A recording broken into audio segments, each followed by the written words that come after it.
This isn't about bad parents.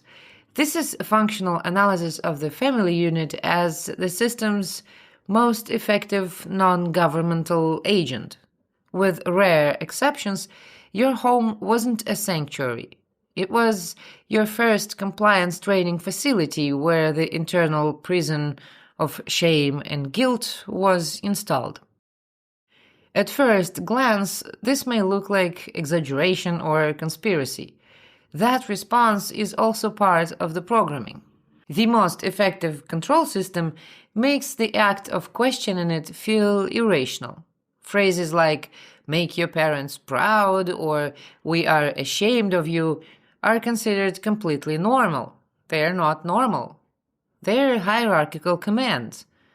Pride and shame in this context are parasitic emotions owned by the system. They belong to the hierarchy protocol. You're born unprogrammed. When you're hungry, you scream. When you're confined, you rage. That's self-preservation functioning correctly. The system can't tolerate this. It needs you manageable, predictable, and compliant. The family is the micro-vertical of power. You didn't choose your masters, but you are completely dependent on them for food, shelter, and survival. This total dependency is the leverage point the system uses to implant the first protocol, submission over autonomy. Your parents weren't evil architects of your enslavement. They were infected carriers of the same code, transmitting the program they received from their parents who got it from theirs. The system reproduces itself through generations, using the family as its primary vector. This doesn't absolve anyone of responsibility for specific harmful actions. Understanding transmission mechanics doesn't make abuse acceptable, but it explains why the pattern persists. Most parents genuinely believe they're protecting their children by teaching them to fit in, behave, not make waves. They think compliance equals safety. They're not entirely wrong. The system does punish deviation, but they're teaching survival in a cage, not freedom outside it. The most effective trick in the system's arsenal is weaponizing love itself. You were taught to associate two concepts that should never be linked: care and control. Real care would be unconditional acceptance regardless of performance, behavior, or usefulness. What you got was conditional approval. I love you when you achieve, when you obey, when you make me look good, when you don't inconvenience me. This creates the foundational lie that determines everything that follows. Your inherent worth equals your usefulness and obedience. You become a resource unit at the moment this equation gets installed. When your parents criticized, punished, or diminished you, they weren't just disciplining bad behavior. They were performing system maintenance, usually without realizing it. They were teaching you to connect pain, criticism, and control with the feeling of being cared for. This is the mechanism that wires you to seek out bosses, partners, institutions, and governments that replicate that familiar pattern. The abuse feels like home because home was abusive. You don't consciously choose relationships that hurt you. You unconsciously seek the emotional signature that your nervous system coded as love during childhood. You actively search for contexts where you must earn acceptance through performance and submission, because that's the only relational model you were given. This isn't masochism. This is conditioning so deep you mistake it for preference.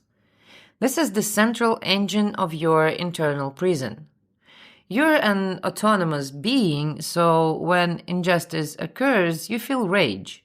Rage is self-defense energy. It's the emotional code that signals my boundaries have been violated and I will respond. This is healthy, functional, and necessary. The system cannot allow millions of people to freely express justified rage at their mistreatment, so it blocks external expression. Your anger at being controlled, dismissed, or hurt as a child couldn't be safely directed at your parents. You depended on them for survival. Challenging them was existentially dangerous. The rage doesn't disappear. Energy doesn't vanish. It redirects inward and mutates into two things. Guilt is the behavioral outcome. The moment you feel rage at the system or the parent, an internal voice activates. I shouldn't feel this. They sacrificed so much. They did their best. I must be the one who's wrong. Your energy shifts from analyzing the injustice to analyzing your own supposed flaws. You become the problem, not them. Shame is the identity outcome. Guilt says, I did something bad. Shame says, I am bad. The system whispers, your anger, your need for autonomy, your very existence when it inconveniences others, proves you're fundamentally defective. Shame is the system's ultimate governor.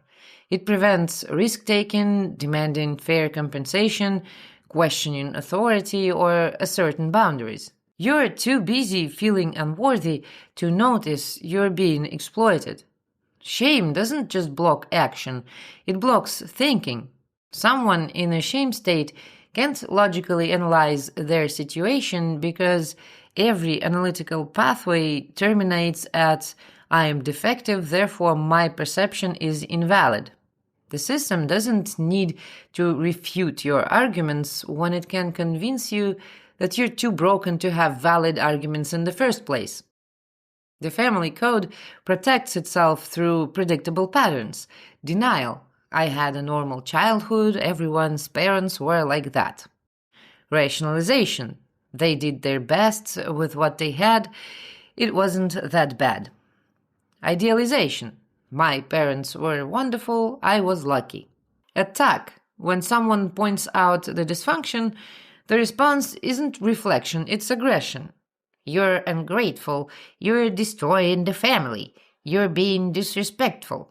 These aren't random reactions, they're programmed defenses that prevent deconstructing the code.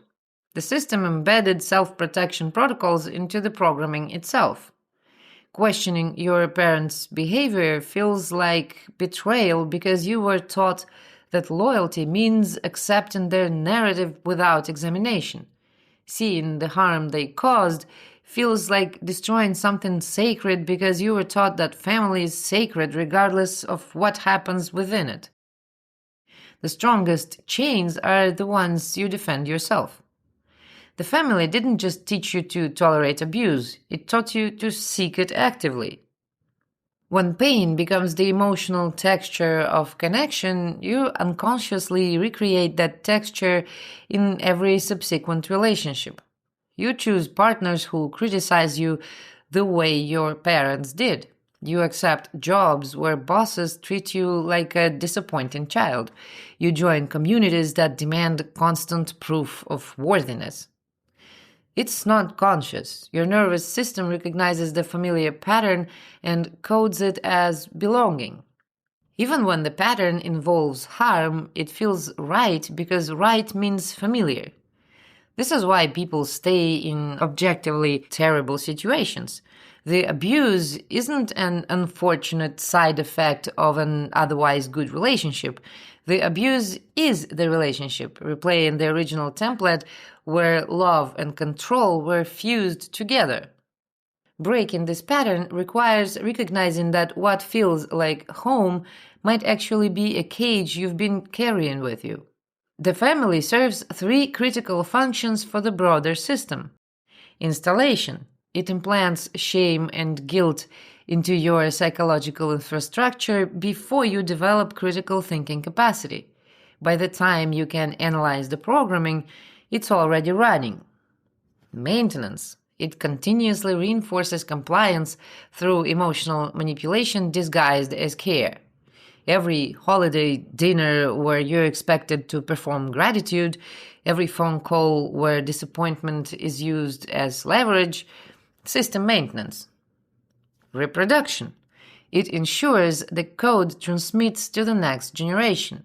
Your parents got it from their parents, you got it from yours, and unless you consciously interrupt the cycle, your children will get it from you. The system doesn't need external enforcers when it can convince you to enforce the rules on yourself and pass them to your offspring voluntarily. There's a moment in many people's lives where they see the mechanism clearly. They recognize that their family wasn't a safe haven but a training facility, that the love they received was always conditional, that their rage was systematically converted into self-hatred. This moment is destabilizing as fuck. The options are go back to sleep and rebuild the denial structures, or stay awake and deal with the implications. Most people choose sleep because wakefulness is painful and isolating. Your family will reject you for seeing too clearly. Your friends who haven't seen it yet will think you're being dramatic or cruel. But once you see it, you can't unsee it. The code keeps running, the shame still activates, the guilt still redirects your anger inward, but now you know those aren't your authentic responses. They're installed programs. The family code is the foundation of your internal prison, built by people who loved you in the only way they knew how. They were prisoners teaching you to build your own cell, using blueprints they inherited from their own imprisoned parents. Good news is it's not a life sentence. The family code is a powerful but predictable software package, and it is merely a subsection of the larger systemic mechanism. Once you achieve full cognitive clarity on the entire functional architecture, it will no longer dictate your life. You cannot stop the code from running, but you can stop recognizing it as your own authentic command. You become a resource unit at the moment this question. Хорошо. Hurt as a child couldn't be safely directed. Блядь. You're being disrespectful.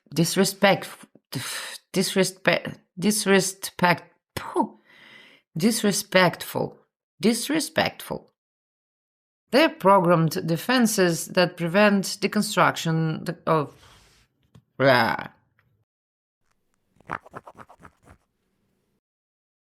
texture in every subsequent converted into self-hatred.